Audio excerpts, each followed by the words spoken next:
What is up guys, Rickhackis here, and today the No Time to Explain Exotic Pulse Rifle was released into the hands of the Destiny public. Bungie finally made the quest line that lets us acquire this weapon available for the Destiny community, just like they did on an earlier date with the Sleeper Simulant. Now if you want to know how to get your No Time to Explain, all you need to do is click the video linked in the description down below, and it's going to take you to my video of all the steps you need to get your own No Time to Explain. In any event, just like when the Sleeper Simulant came out, we are taking the No Time to Explain through the King's Fall raid and seeing how effective it is in the different boss encounters. So without further ado, let's get started with the Warpriest. Now I should mention that I kept my No Time to Explain at 290 light, which is the light level you acquire it at, and that's so the damage numbers that you're going to be seeing in this video, your No Time to Explain will be doing the exact same damage or more if you've infused it to a higher light level. Now the No Time to Explain is just at a base level an extremely powerful pulse rifle. Full auto and the ability to reach a pretty damn high stability while still maintaining a great range makes this gun, again, overall very powerful. But its exotic perk called Rewind Again is what makes this gun special. And what this gun does is that when you get a precision shot with this weapon, that round is instantly returned to the magazine. That's right, the No Time to Explain is basically the primary version of the Black Hammer in Year 1, and I am not joking. You can see in the background I've started shooting the Warpriest and I never stop. I do this entire encounter without ever having to reload my No Time to Explain. Now this does absolute wonders for your damage per second, having a gun that is basically consistently dealing damage to a boss and never has to stop to reload as long as you're landing headshots, which on any sort of boss like the Warpriest and like the rest of the King's Fall bosses, that is insanely easy to do. Now my No Time to Explain with no buffs on it was doing about 750-ish damage to the head of the Warpriest for each shot, and it fires in bursts of 3. So that equates to around 2,200 damage per burst. Keep in mind that a powerful sniper rifle will do around 8,000 damage for a headshot. So how I would use the No Time to Explain in a boss fight scenario just like the ones you're seeing right now is that I would empty my sniper rifle first. You know, you don't always have full ammo for your sniper. Maybe you only have one magazine worth of sniper ammunition. You can empty that into the boss's head and then simply switch to your No Time to Explain. Since it's a primary weapon, it's very likely to have ammo for it, especially when it has, you know, an ammo perk that constantly regenerates the ammo, so it's able to then make up for the damage per second you're gonna miss for not having the ammo of a really good sniper. Like, this gun can really keep the DPS up. Now let's move on to the Golgoroth fight. Now this encounter offers a unique challenge when I'm assessing the No Time to Explain, because on one hand it's very good against the ads that spawn. The No Time to Explain is it functions again as a very powerful pulse rifle, and the Rewind Again perk, it doesn't just work against bosses, it works against normal like acolytes as well. And when you're shooting the acolytes and the thralls in this encounter, it's very easy to get headshots with the No Time to Explain. It's very easy to use pulse rifle, so you're constantly refunding your ammunition against just the normal ads too, and that's a very powerful aspect. However, when you actually go down and damage Golgoroth, the No Time to Explain does very little damage.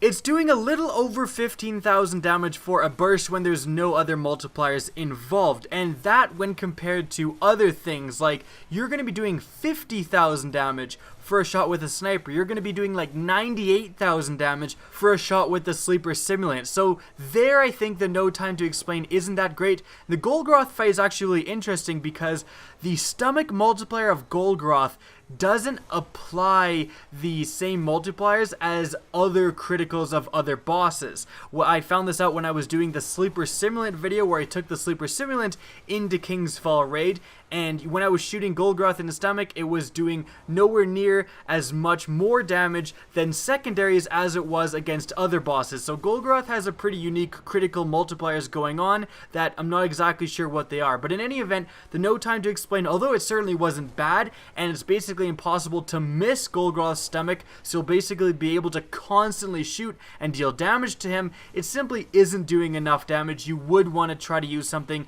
like a heavy machine gun or a sniper instead. But again, the same rule applies. If you use your sniper, then you're out of ammo, switch to your no time to explain, and it'll be more than capable of continuing to deal damage to Golgoroth.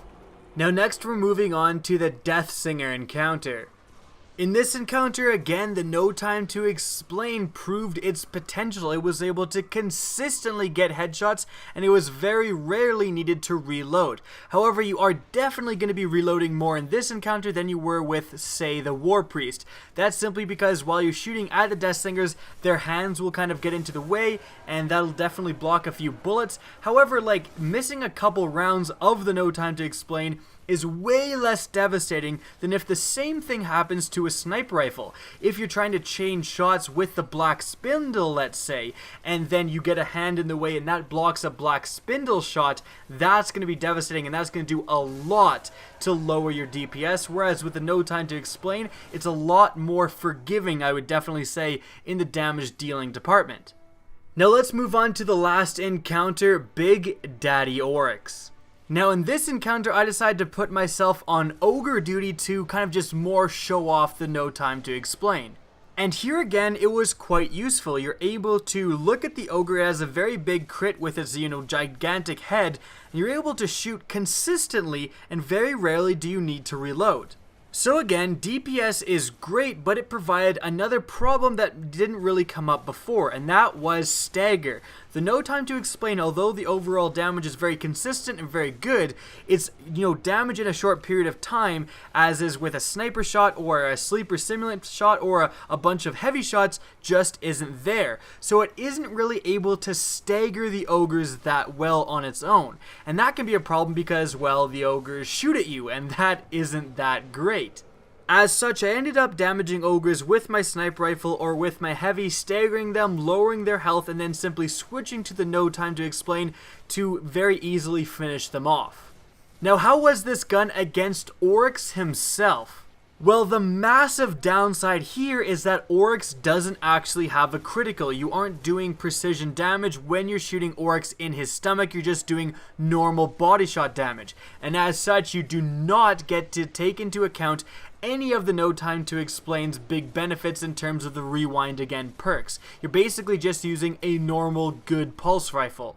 With that being said, it wasn't like this weapon was poor against Oryx. It was doing around 400 damage a shot, which actually my Quillam's Terminus was only doing 500 damage a shot, so that's pretty damn close to a heavy machine gun. So against Oryx himself, this gun simply functioned like a good primary weapon. It didn't function like an exotic because it was just basically doing normal legendary pulse rifle stuff in that encounter, but it's perfectly acceptable. So all things considered, is the no time to explain a good gun, and is it worth giving up your exotic slot to? Well, let's just get this out of the way first. This gun is going to be bonkers in PvP. I know this is just going to be a PvE comparison in this video, but let's not kid ourselves. Extremely accurate, full auto, basically unlimited magazine size. This gun is going to be insane in PvP. However, like I said, we're talking about PvE, and in PvE it's a little bit more competitive. Would you give up your exotic slot to the no time to explain when you could be using a black spindle instead? Or the sleeper simulant? Both of those guns do wonders on bosses. Well, like I've said earlier in the video, the consistency of the damage of the no time to explain just amazes me. It really is like the primary version of the year 1 Black Hammer. Like that rewind again perk against bosses, being able to just consistently shoot and never stop to reload is amazing. That being said, it is a primary, and as such, its sheer damage just isn't as high. To be perfectly honest with you guys, when I run Kingsfall on hard this Friday, I'm not going to be using the no time to explain, I'm going to be using the black spindle. However, I certainly would not look down on anyone who wants to use the No Time to Explain in a raid scenario. The power level is there, and I actually believe that this gun beats out the Jade Rabbit to be the best overall primary against bosses in the game.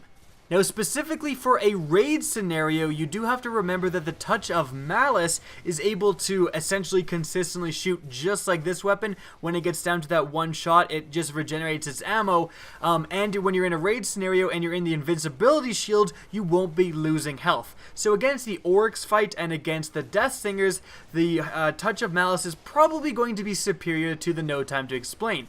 But, you know, when you're doing those fights, you're not always in that invincibility bubble. Sometimes you gotta come out and fight ogres or whatever, and in that aspect, I would actually lean towards the No Time to Explain. I do not like losing my health to the Touch of Malice. So again, overall, I think the No Time to Explain is a great primary weapon, especially when you're in a boss fighting scenario, but it functions very well against normal adds as well. Although I do believe that it gets beaten out by certain PvE powerhouses, the fact that we're comparing this gun to weapons like the Black Spindle, like the Jade Rabbit, like the Touch of Malice, means that this gun's power level is right up there with those already established weapons. So essentially what I'm trying to say is that I hope I've had time to explain just how good this gun is.